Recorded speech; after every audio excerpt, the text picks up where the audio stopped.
Hey y'all, I'm Lane Zulke of Southern Custom Engraving, and you're here with me in my studio in Baton Rouge, Louisiana.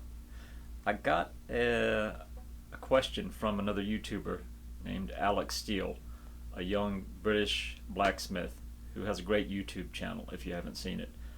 He's trying to do some gold inlay and was running into some problems with gold lifting out of the tips of his inlay. Now what he's doing looks something like this. It's a touch mark that he uses on his pieces, and it's got very fine tips on it. And he was running into problems with the tips of the inlay lifting out as he was sanding it back. And so today I'm going to show you how I would go about inlaying that piece and undercutting the tips so that that gold stays in place. So let's head over to the vise and see what we can come up with.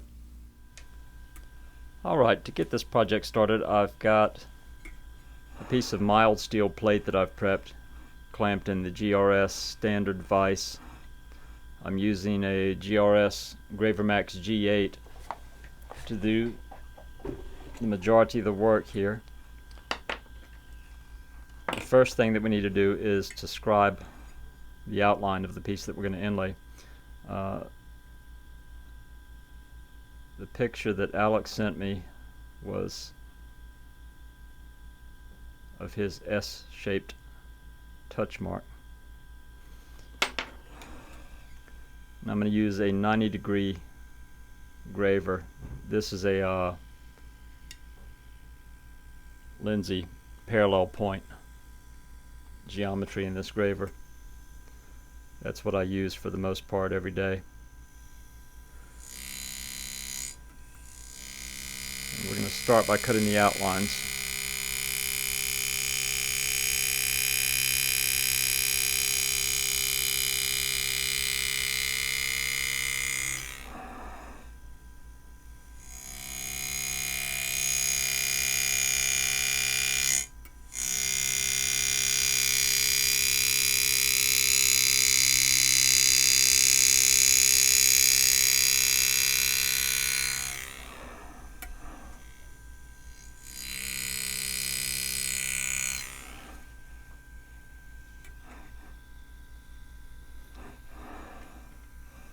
And that's our basic outline there.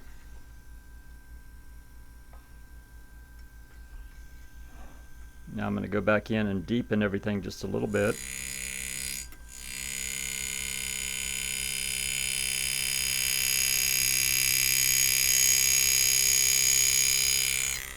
I'm cutting the walls a little bit more vertical, taking care not to run into the opposite wall from the one that I'm cutting.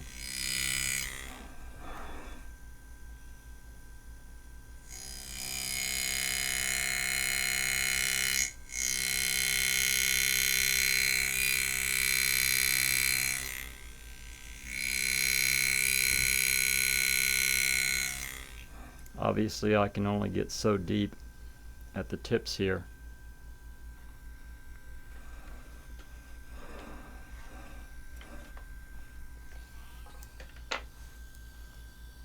Now, I do want to get those tips a little bit deeper.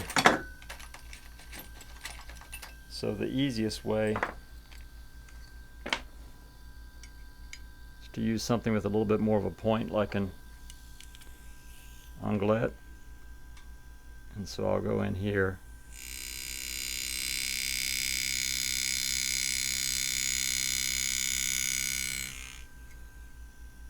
and add a little more depth.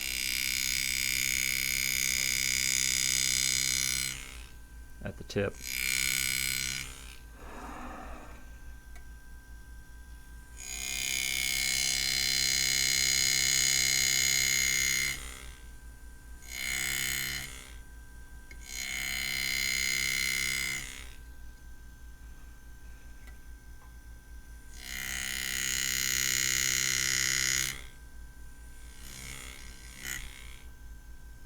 If you're looking closely, you can see, let me zoom in here for you. This is not a standard onglet. It's a one side is flat actually.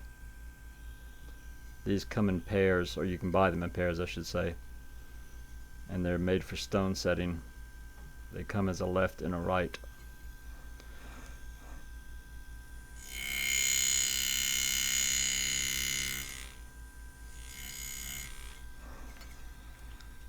So now that we've got that deepened a little bit,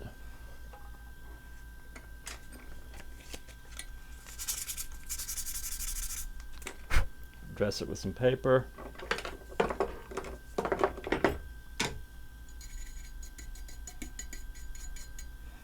Clean the cut back out. Alright, now that we've got our outline cut, we're going to go in and basically create sort of a dovetail. If you know anything about gold inlay, the general principle is that you create a channel like we have here, then you go in and by any number of means you undercut the walls of that channel, and when you hammer the gold into that channel, the gold will spread into those undercuts and lock it in place. Well, when you've got really small thin lines like this here, sometimes the easiest way is with the method I'm using here, which is a small tiny chisel, and I make these up on the fly. You can see how thin it is. This is just made up from an old burr that's used in the flex shaft at the jeweler's bench. So the first thing that I'm going to do is come to the tip of the cut and deepen it just a little bit more.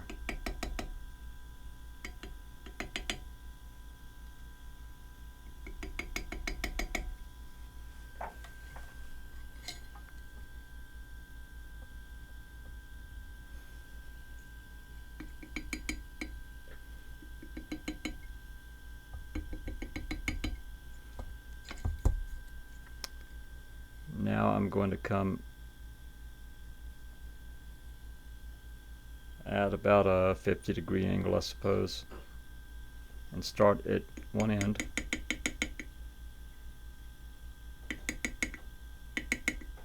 and lightly tap on the bottom edge of the cavity wall.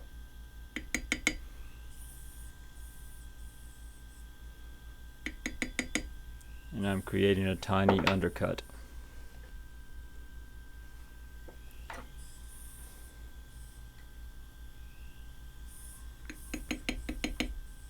You don't need a really deep, wide undercut for the gold to lock in.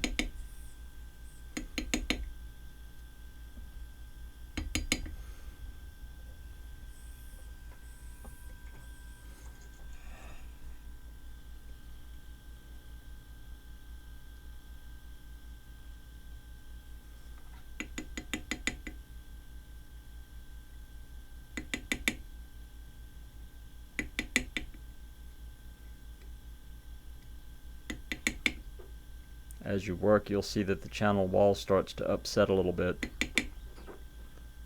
along the top edge, and that's okay. When we stone the gold back down later, that'll be cleaned up as well.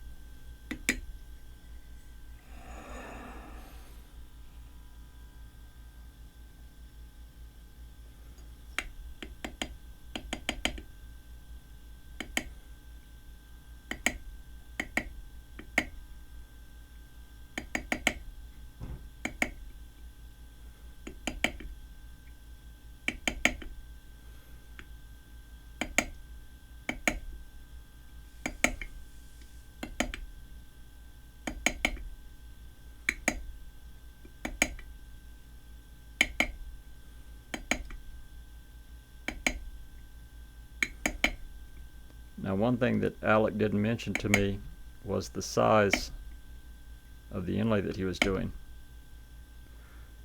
And so this demonstration is on something fairly tiny,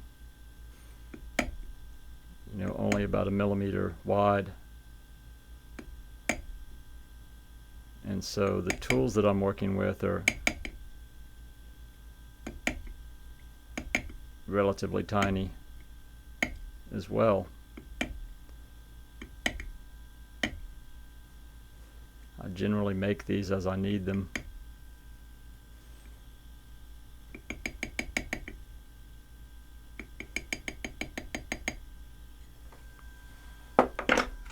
Alright, we've got our undercut done all the way around, and the next thing we need to do is bring some gold into the picture.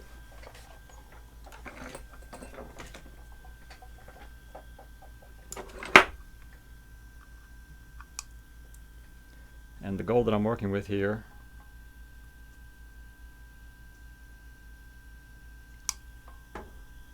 is about 1/2 millimeter wide. The first thing that we need to do is to taper the end. You'll see that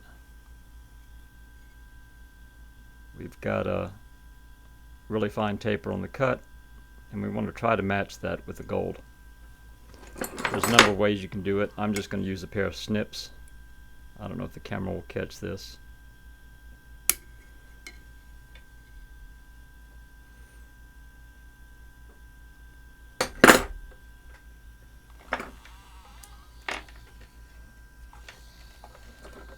And the next tool that I'm going to use is a little steel punch that I've made up. And I'm going to use this in the GRS handpiece.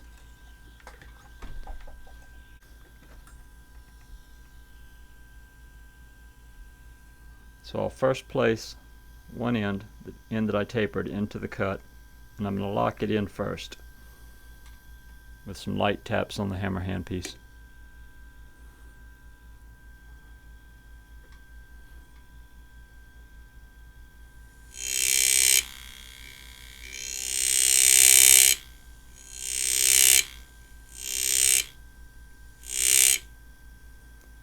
I can feel it starting to lock, so I'm going to go ahead and hammer that down a little harder at the tip.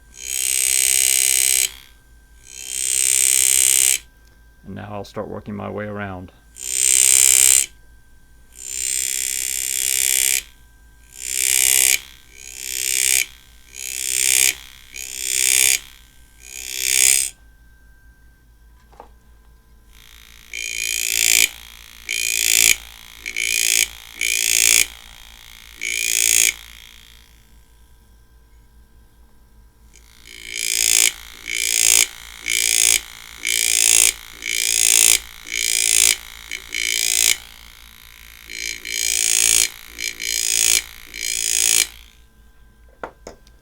When I reach the other end,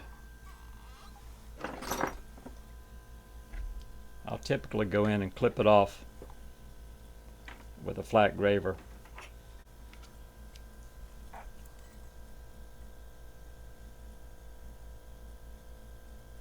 And once again, I'm going to try to create a small angle there, or a small taper, I should say. And we're going to lock it in.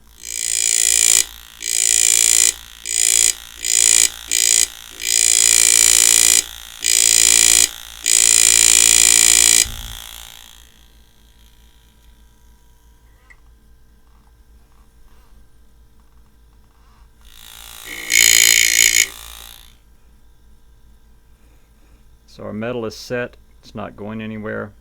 The next thing that we'll do is work all the way across a couple of times, and we're going to smash that gold down in there. It's going to smush over the edges.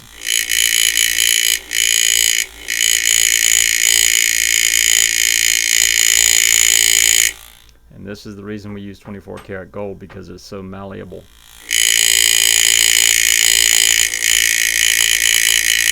Now, one of the things I want to avoid while I'm doing this, since I am using a steel punch on a steel background, I don't want to overrun the gold and punch into the steel.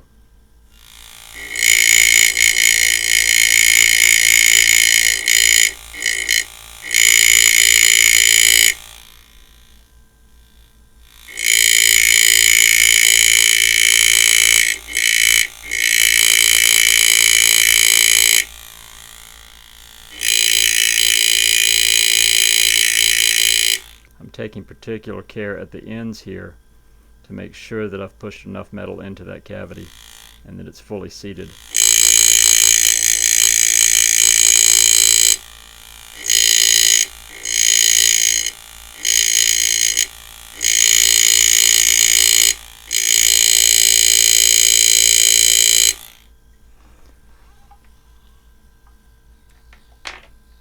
And now we know the metal is set.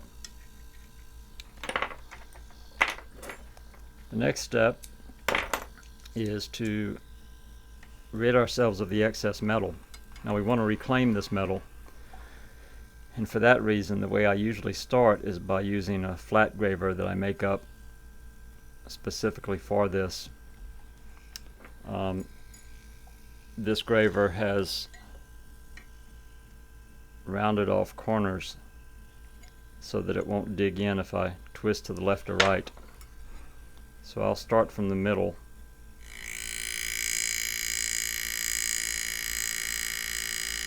And I'm just going to shave away the gold.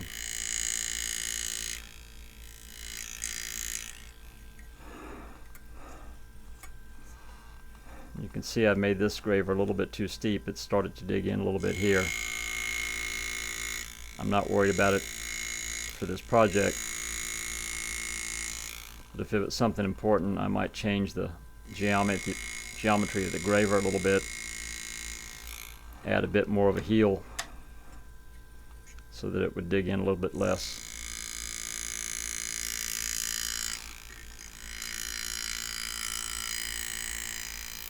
I'm not using any pressure here, I'm just lightly running across the surface, letting it skate across the steel. And when I get to the tips, the one thing I want to do is I want to run away from the tip and not into it, just to make sure that I don't accidentally pull any gold out.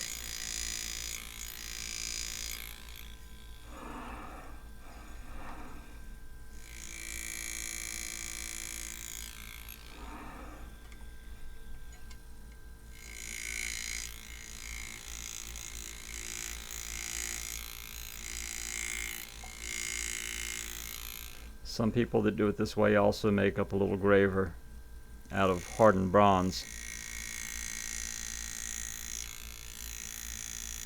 and that ensures that you won't cut into your steel. Because what happens, and you can see this here, hopefully the camera will pick it up, I've got a couple little spots where I've touched the steel with the graver, and now that's just going to be a little bit of extra work with the stone to have to remove that. Once again, it's not an issue here, but if this was an important project, we'd want to take a little bit better care and not have to worry about that in the first place. So the next thing we're going to do is stone the surface to bring this flush. I've got a stone, I think this is around 600 grit. Don't ask me, I'm not really sure. And it's soaked in water, and the water will keep it from clogging. We're going to go across the surface here and start stoning away the excess gold.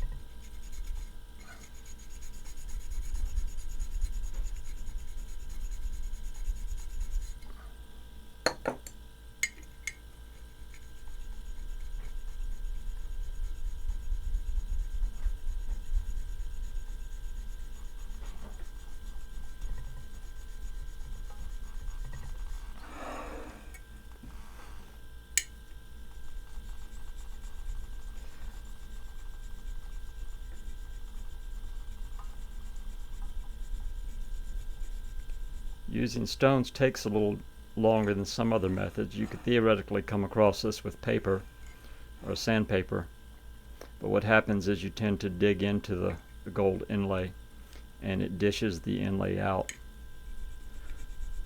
So stones, while they are slower, will give you a better finish in the end.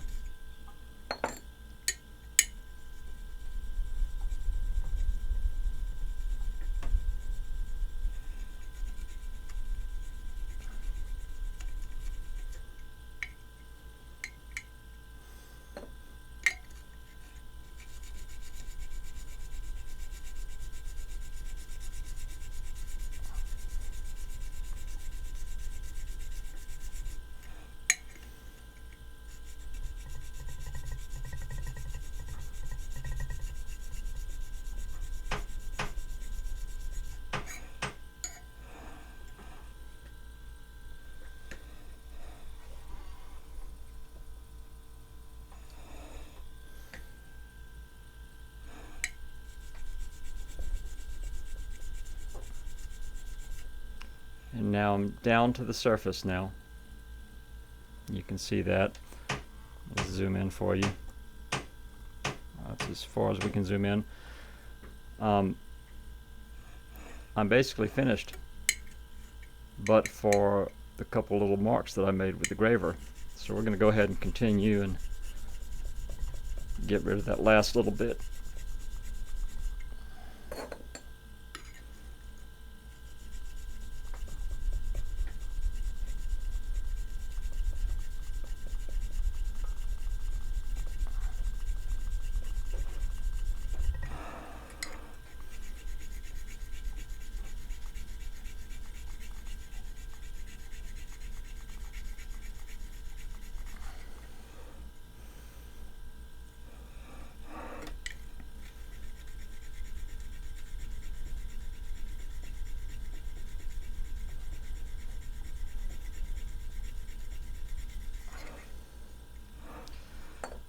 All right.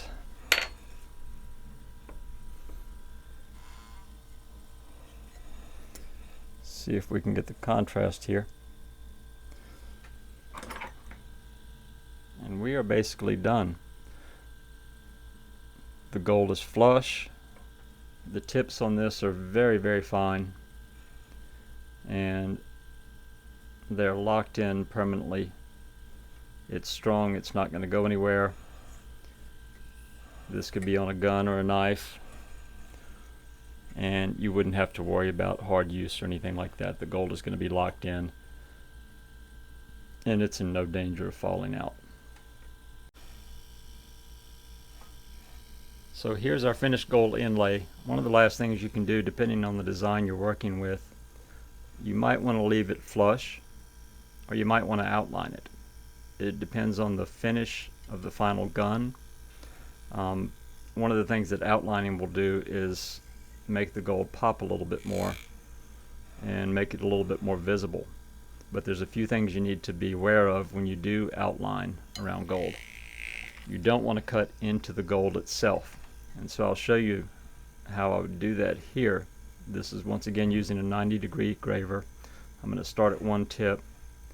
There was a little gouge in the metal there, so we're going to clear that up as we go around it.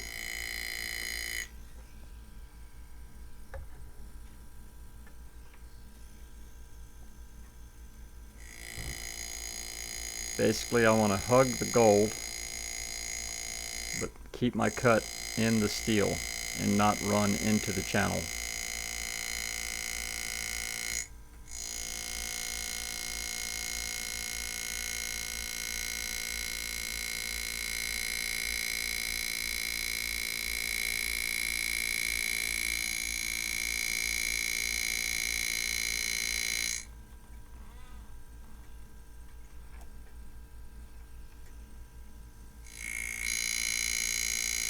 Now, I'll normally make one cut fairly close.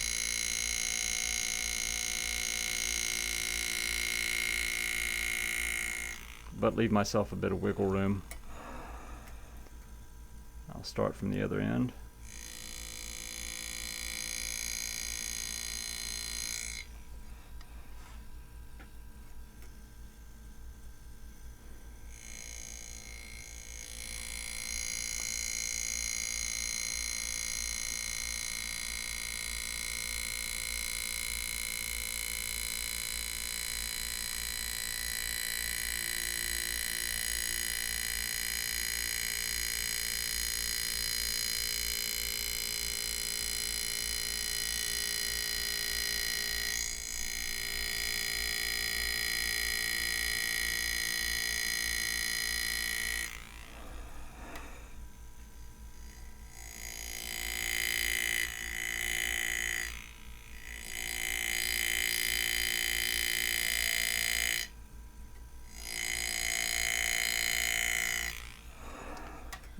I'll come back and make a second pass, just a little bit closer this time.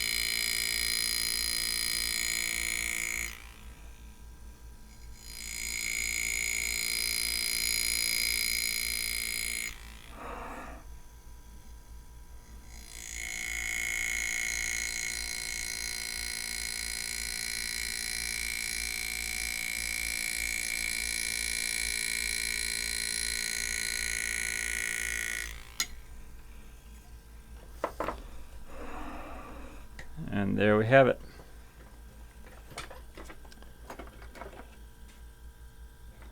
The goal here is to cut as close to the gold as we can while still leaving just a hair of steel next to the gold.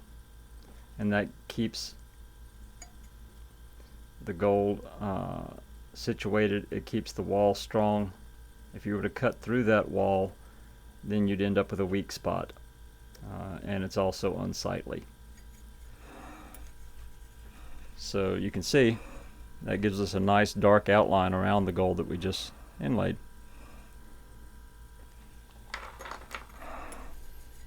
So that's it for this project. Hopefully you learned a thing or two. If you have any questions, please leave them in the comments below. If there's another technique that you'd like to see demonstrated, please leave that in the comments as well. And this is one of the first of a series of videos I'll be doing, so be sure and subscribe. And there's a reminder button in there somewhere that'll notify you when new videos come out. Be sure to hit that, and hopefully we'll learn some things together. Hope you enjoyed it. Thanks for watching. Well, thanks for joining me. If you liked what you saw today, if you learned something new, please leave a comment. Let me know if there are any particular techniques you might want to see in the future, and we'll try to get those on video for you. Till the next time, see you later.